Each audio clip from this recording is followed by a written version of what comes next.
할렐루야. 오늘 하나님 말씀은 누가복음 18장 9절부터 14절까지 말씀입니다.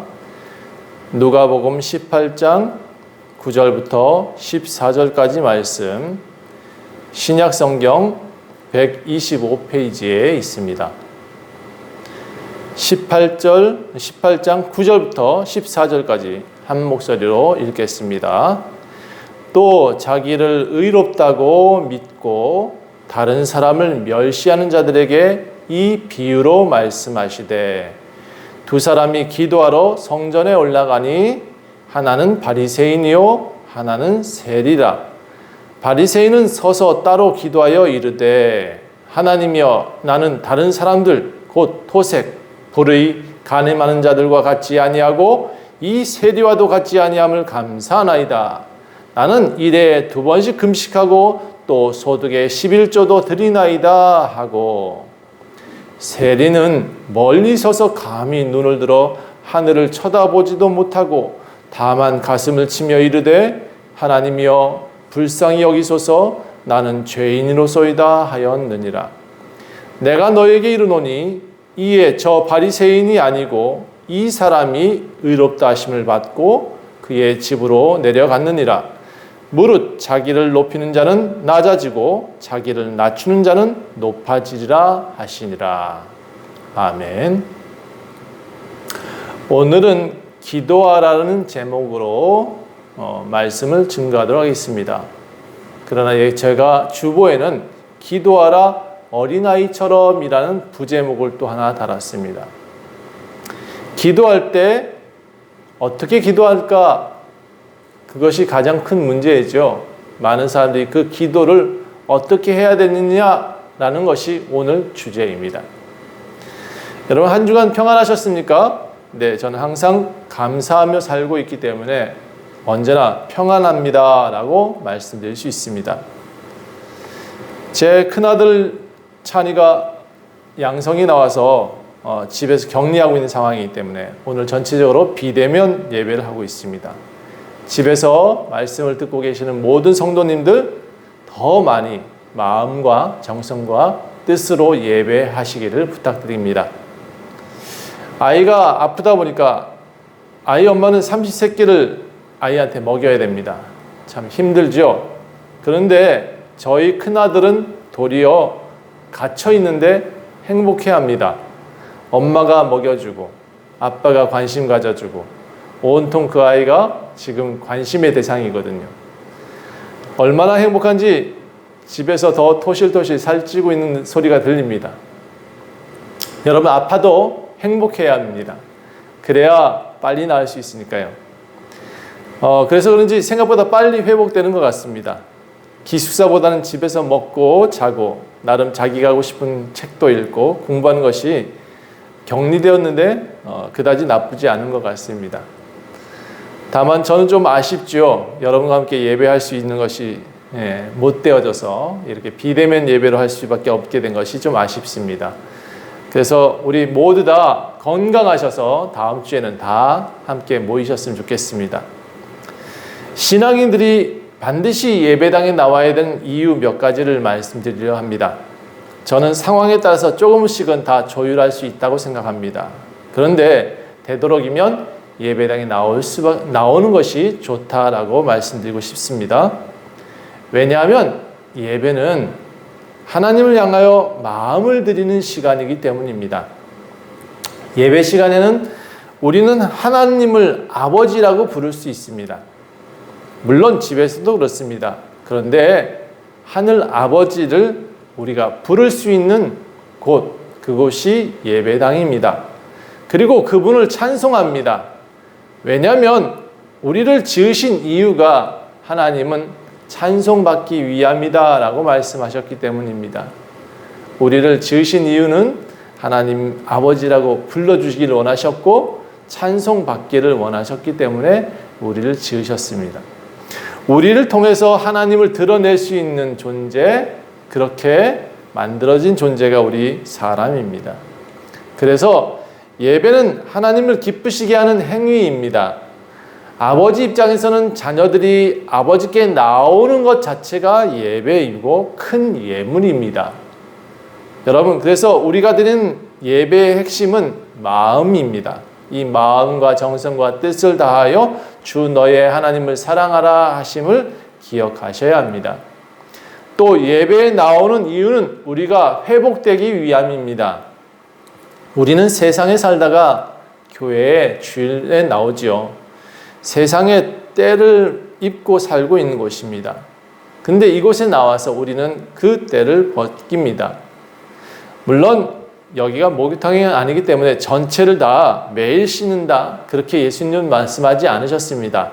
예수님은 너희가 목욕했으니까 발밖에 씻을 일이 없다라고 말씀하시고 당신도 제자들의 발을 씻겨주셨던 것을 기억하셔야 합니다.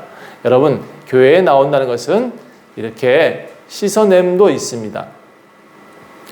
또 우리의 입장에서 보면 이 예배는 교회 밖에서 잊어버렸던 것을 다시 채우려고 예배당에 나오는 것입니다.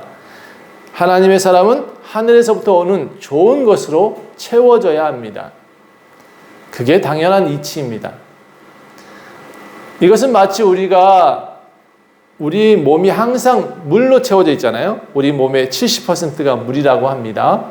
그런데 이 물이 조금이라도 부족하면 그 물을 채우기 위해서 목마름이 오는 것 같은 그런 갈증입니다. 이 갈증을 채우기 위해 우리는 예배당에 나와야 한다는 것입니다.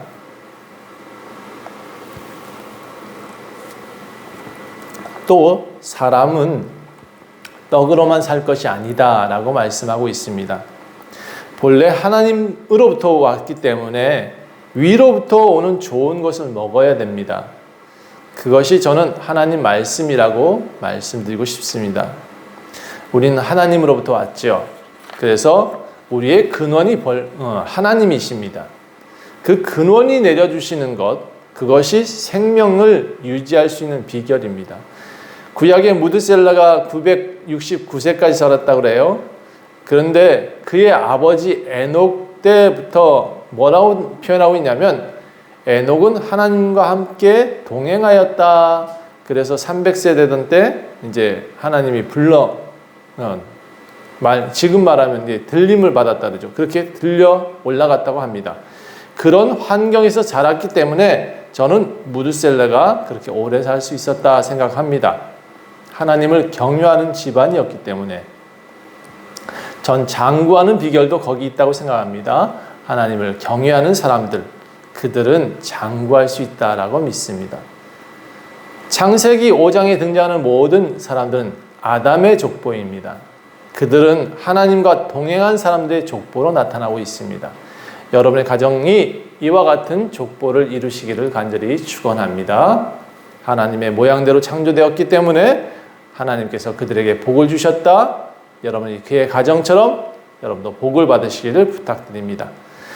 신명기 8장 3절과 마태복음 4장 4절은 말하기를 기록되었을 때 사람이 떡으로만 살 것이 아니요 하나님의 입으로 나오는 모든 말씀으로 살 것이다 라고 기록하고 있습니다. 그러므로 예배는 위로부터 내려오는 좋은 것을 채우기 위한 날이고 세상과 구별되어 사는 기독교인들은 반드시 지키려고 노력하며 살아야 되는 것입니다. 자, 오늘 본문 9절을 보면 18장 9절을 보면 또 자기를 의롭다고 믿고 다른 사람을 멸시한 자들에게 라는 문구가 나옵니다. 이 말은 조금 고상한 언어로 현대어로 좀 바꿔보면 이런 표현입니다. 갑질하는 자들이란 뜻입니다. 잘난 척하는 사람들, 이 자기를 의롭다고 하는 사람들, 다른 사람은 멸시하는 사람들의 특징이 있습니다. 자기는 옳고 다른 사람은 틀리대요. 그런 사람들에게 오늘 예수님은 비유로 말씀하신다라고 되어져 있습니다. 그 당시 사람들이 조금 알아듣기 쉽게 예를 들었다는 말인데 예를 들었다, 이게 비유한다, 똑같은 말입니다. 실상은 바리새인들이 조금은 예수님으로부터 뼈 있는 말을 들었다라는 겁니다. 오늘 주제가 기도 어떻게 하느냐 이것이 주제인데 오늘 이 의롭다고 하는 사람이 성전에 올라가서 자리가 서서 자기 자리가 있었어요. 거기서 기도하였다라는 말이 나옵니다. 바리새인은 서서 따로 기도하러 성전에 올라가니 이 말은 성전에서 자기 자리가 있었다라는 얘기죠. 예전 교회에서 제가 새신자들을 이제 많이 케어했는데 그 중에 어떤 새신자가 맨 앞자리에 앉았습니다. 그 장로님이 항상 앉으시던 자리였는데 그 새신자가 앉아 있으니까 장로님이 다가와서 그 새신자를 툭툭 치더라고요. 제가 달려갔어요. 그래서 왜 그러시나요? 장로님 뒤에 앉으시죠. 이렇게 얘기했더니 그 장로님이 되게 싫어하셨어요. 항상 자기가 앉는 자리에 새신자가 앉았다는 거예요. 이 새신자도 무슨 생각이었는지 모르지만 그날은 맨 앞에 앉아 보고 싶었던 모양이에요. 그래서 그 앞자리를 고수하고 자기가 꼭 앉아야겠대요. 그래서 결국은 장로님이 양보를 하실 수밖에 없는 상황이었습니다. 근데 그 장로님은 뒷자리에 앉으셔서 울그락불그락 하셨을 것 같아요. 예배 후에 교회는 발칵 뒤집혀졌습니다. 한쪽에서는 새신자반에서는 잘했다라고 하고 있고 한쪽에서는 성도님들이 질서도 모른다고 쑥덕거렸습니다. 여러분, 여기 본문에 있는 바리새인이 그런 사람이었습니다. 자기 자리가 있다는 거예요. 따로 서서 기도를 하는 게 옳다는 거예요. 근데 이 사람 자기를 의롭다고 믿습니다. 그런데 아주 믿음이 좋은 사람처럼 교회에서는 행동을 하는데 실상은 그 사람이 사람에게 상처를 준다는 얘기죠. 예수님은 그들의 기도를 듣지 않겠다라고 분명히 말씀하고 있습니다. 교회를 오래 다니신 분들은 이 말을 꼭 기억해야 됩니다. 내 자리를 고수하지 말고 하나님께 의롭다함을 받는 사람이 되셔야 합니다. 또 한 사람은 세리입니다. 그 당시에 많은 사람들이 세리를 도둑이라고 말을 했습니다. 불의한 자라고 말을 했습니다. 그리고 매일 손가락질을 당했습니다. 세금을 걷어가니까 그렇겠죠. 요즘도 국세청 직원이 집에 들어와가지고 집에 있는 물건을 다 들고 가버리면 도둑놈이라고 손가락질 하겠죠. 달가워하는 사람 없을 겁니다.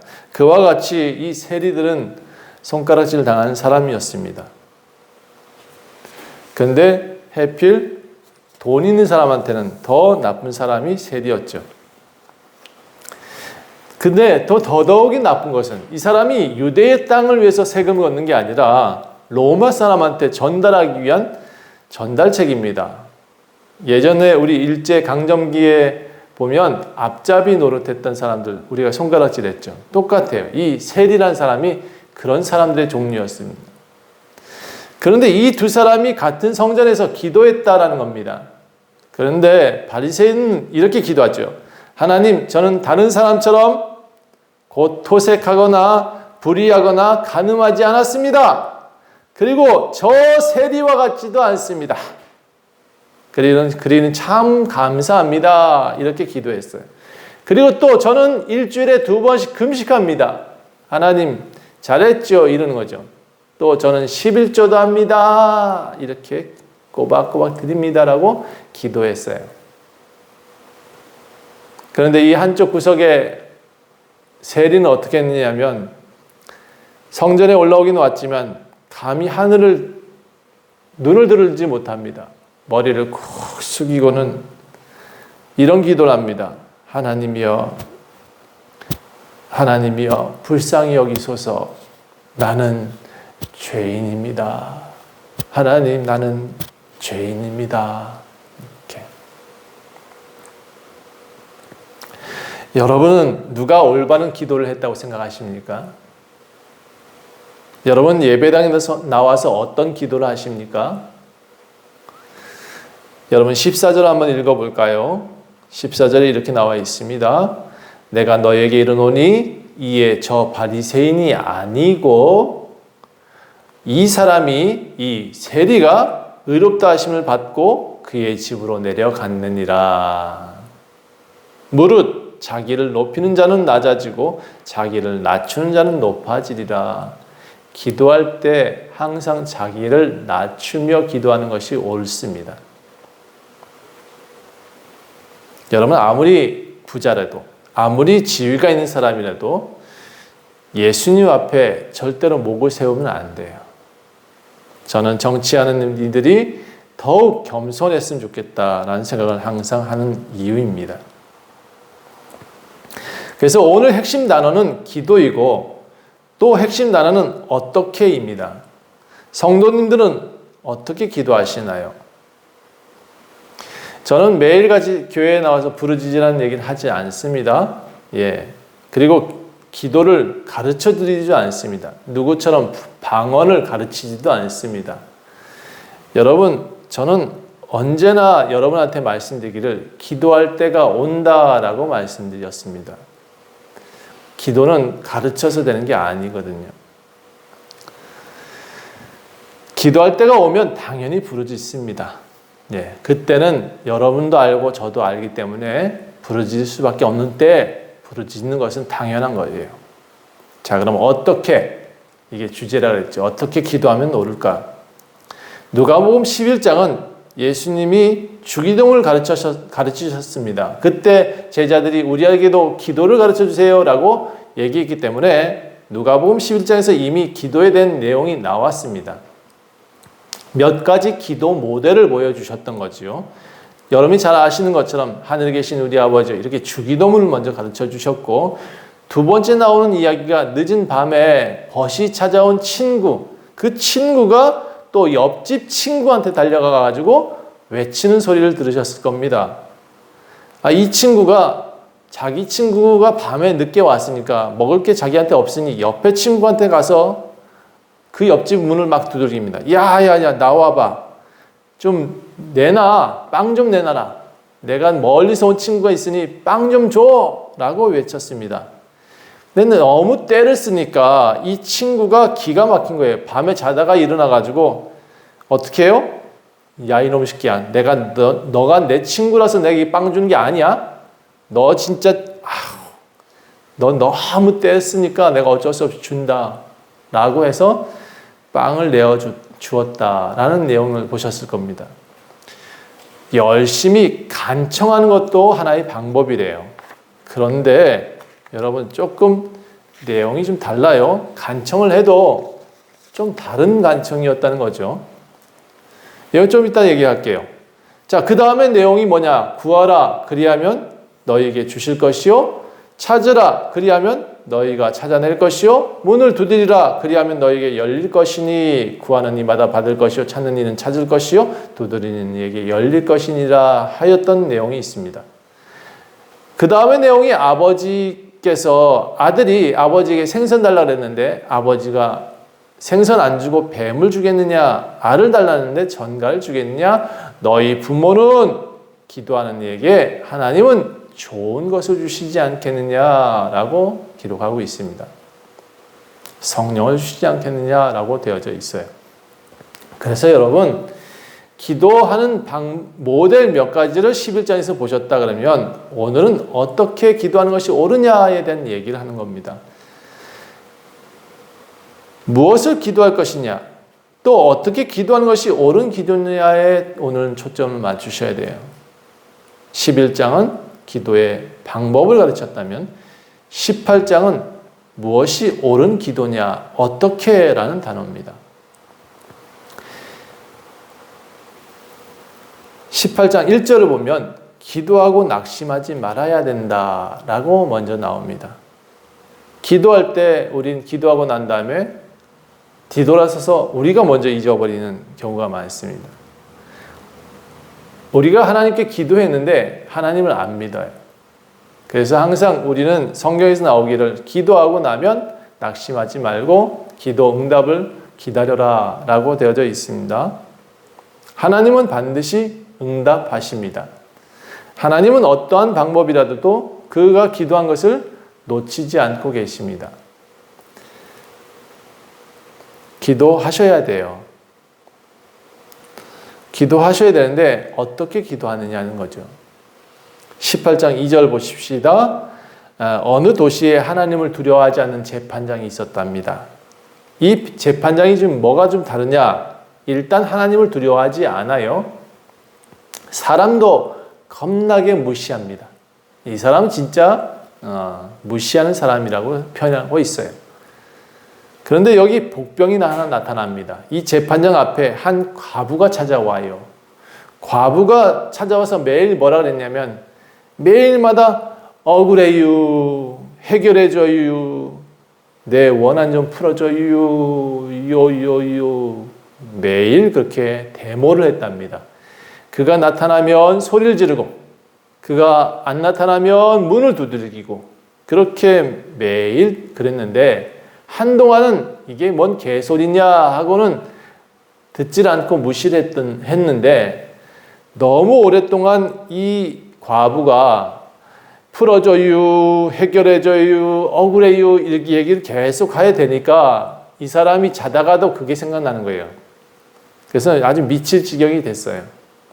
그래서 이 사람이 생각하기를 내가 하나님도 두려워하지 않고 사람도 개무시하는데 이 과부 나를 너무나 번거롭게 하니까 괴롭게 하니까 그 원한을 풀어줘 버려야겠다 이랬다는 거예요.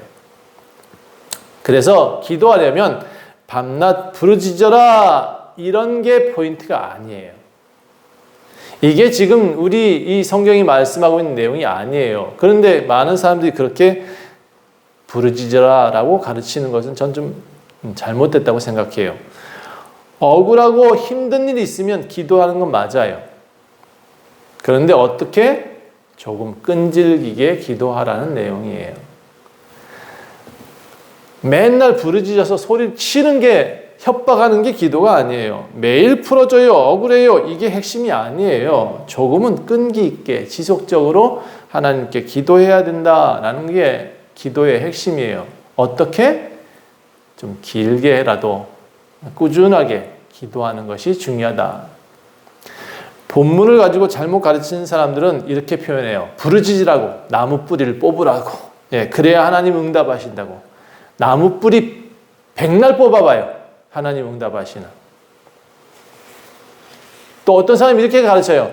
의자를 두둑에 패요. 앞에 있는 의자가 부셔질 때까지. 아니 왜 의자가 무슨 잘못이 있어? 왜 두둑에 패? 의자 10개를 부셔봐요. 하나님 응답하시나. 다 제가 보기에는 잘못된 말이에요. 무엇이 중요하냐? 꾸준하게 기도하라는 거예요.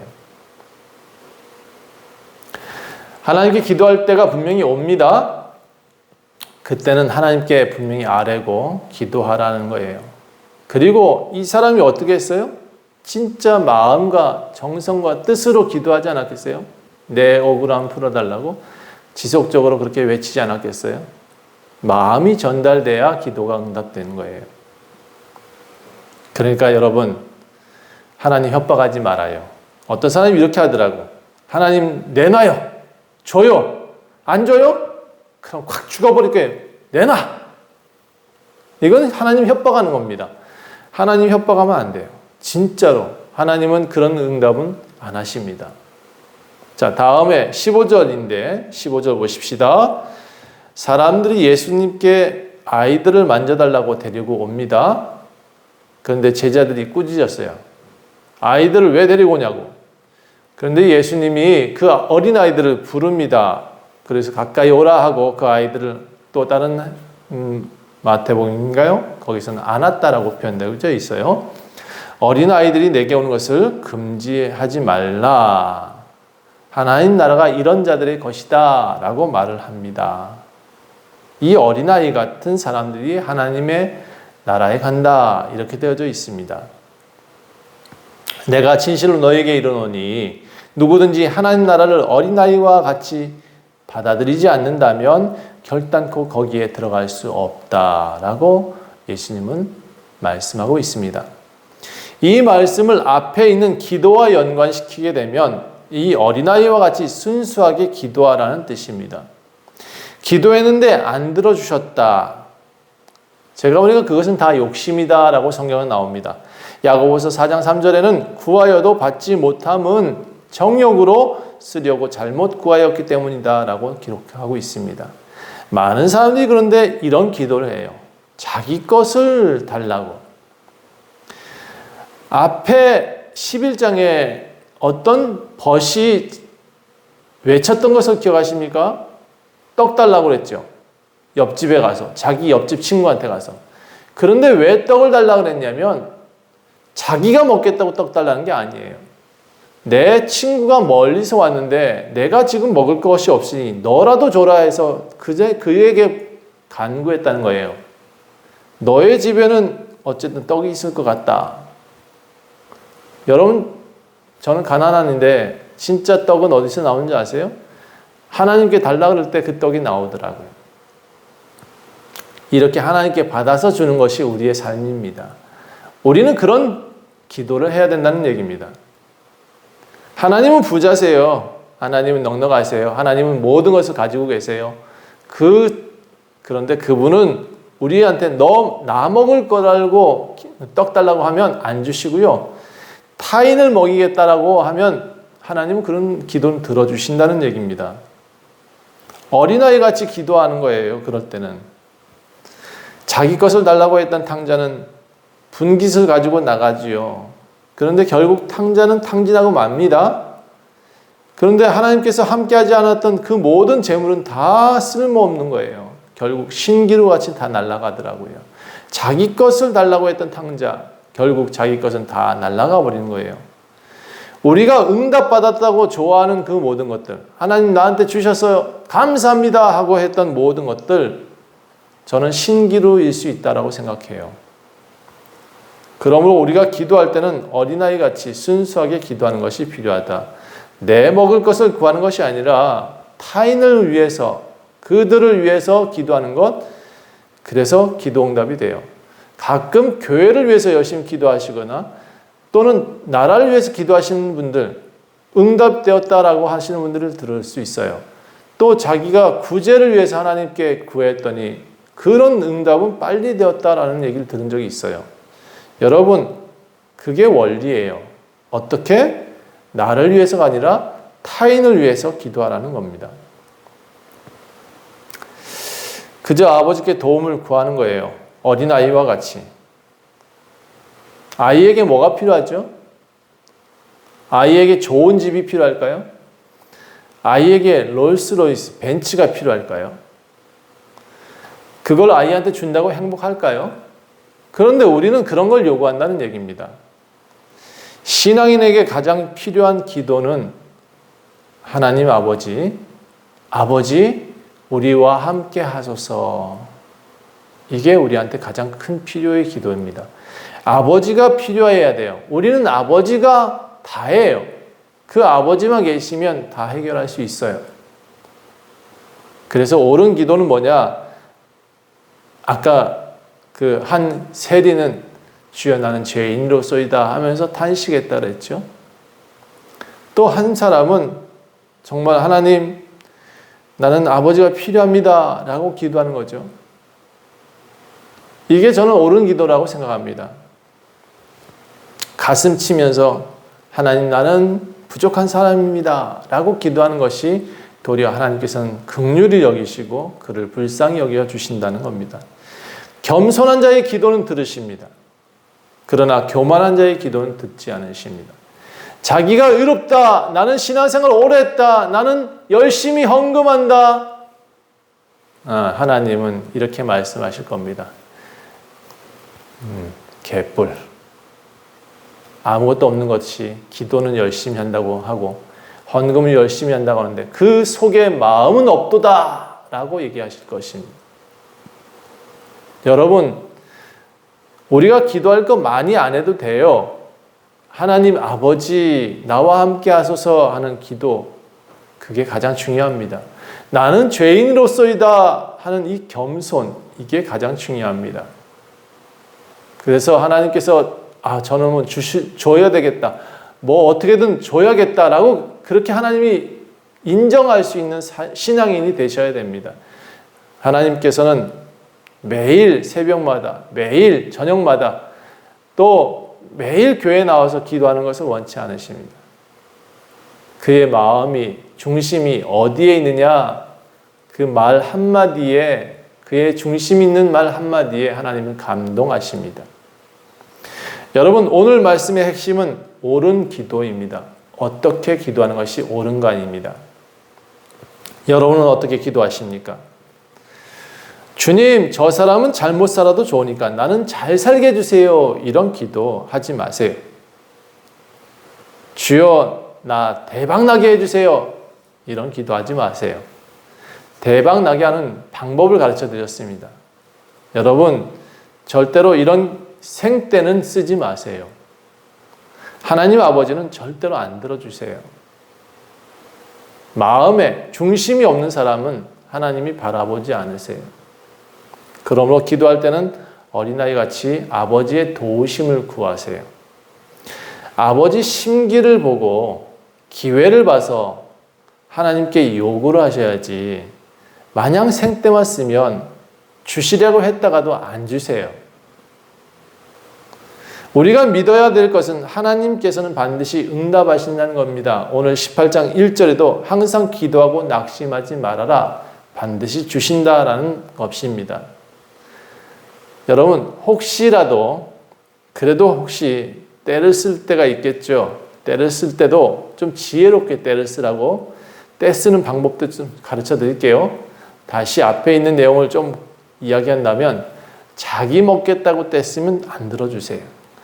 빵을 구하더라도 내 친구가 지금 배고프니 빵 좀 주세요 라고 요구하는 거 줄 수 있어요. 베스킨라빈스가 매일 저녁 때 남는 빵을 나눠요. 네. 어떤 이제 좋은 회사들은 그렇게 빵을 저녁 때 늦게 되어지면 남는다고 다 나눠주는지 그런 프로그램들이 있는 것 같아요. 그런데 저는 혹시 제가 먹겠다고 그걸 달라고 하지는 못해요. 저는 그거 못 하겠더라고요. 그런데 만약에 제가 사회복지기관에 있고 제가 어린아이들을 먹이는 그런 일을 하고 있다 그러면 전 당당히 가서 얘기할 거예요. 자, 우리 저녁 때 남는 빵을 우리한테 주십시오. 우리가 아이들한테 나누겠습니다. 저는 당당할 수 있을 것 같아요. 나만 잘 살겠다고 하는 기도, 하나님은 응답하지 않으세요. 그런데 모든 사람을 살리겠다라고 하는 기도, 하나님은 그에게 넉넉하게 주십니다. 때를 써도 이런 때를 써야 되는 거예요. 조지 밀러라는 사람이 고아원 아이들을 먹이겠다고 기도했답니다. 그는 그 책에서 기록하기를 항상 하나님은 들어주셨다고 그래요. 오늘 저녁 때 먹일 것이 없어서 어제부터 걱정했더니, 그 어제 밤새 기도했더니 다음날 아침에 먹을 빵들이 한 차 도착했다고, 응답받았다고 기록되어 있어요.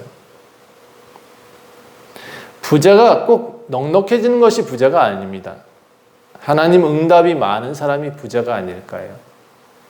하나님께서는 언제나 기도하는 자녀들의 기도를 들으십니다. 우리가 뭐 하나 관심이 많으세요. 우리가 무슨 기도하나 관심이 많으세요. 그런데 꼭 기억하세요. 하나님은 당신 뜻에 맞는 것을 들어주세요. 어떻게 기도하실 것이냐? 오늘 주제였습니다. 여러분은 어떻게 기도하실지 오늘 말씀 듣고 또 잘 생각하셔서 항상 마음을 드리는 것이 예배고 마음을 드리는 것이 기도임을 꼭 기억하세요. 기도하겠습니다. 하나님, 우리는 조금 부족합니다. 너무 이기적일 때가 많습니다. 그러나 하나님, 어떻게 기도하느냐에 대해서 정확히 알지 못했기 때문에 그런 이기적인 기도를 많이 해왔던 것 같습니다.